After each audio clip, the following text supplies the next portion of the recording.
بسم اللہ الرحمن الرحیم۔ بہو اور بیٹی، آخر یہ نفاق کیوں؟ بیٹی سسرال میں خوش ہوتی ہے تو خوشی ہوتی ہے، اور بہو سسرال میں خوش ہو تو برا لگتا ہے۔ داماد بیٹی کی مدد کرے تو اچھا لگتا ہے، اور بیٹا بہو کی مدد کرے تو جوروں کا غلام کہا جاتا ہے۔ بیٹی اگر تھوڑی سی بھی بیمار ہو جائے تو دکھ ہوتا ہے، اور بہو اگر بہت سخت بھی بیمار ہو جائے تو بہانہ لگتا ہے۔ بیٹی کمزور ہو جائے تو سسرال والوں کی وجہ سے، اور بہو کمزور ہو جائے تو کہتے ہیں کہ کھاتی تو بہت ہے پر لگتا نہیں ہے۔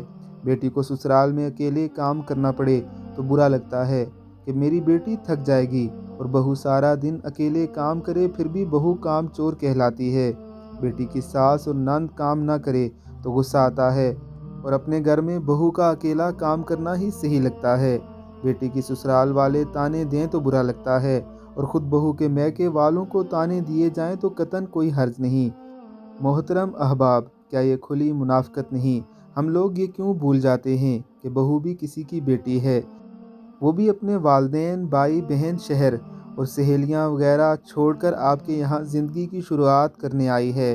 جو بھی ساس سسر یہ پیغام پڑھ رہے ہوں وہ کوشش کریں کہ بہو اور بیٹی میں کبھی فرق نہ کریں، تبھی یہ دنیا بدلے گی، سماج بدلے گا، اور آپ کی بیٹیاں بھی انشاءاللہ سسرال میں خوشی سے رہیں گی۔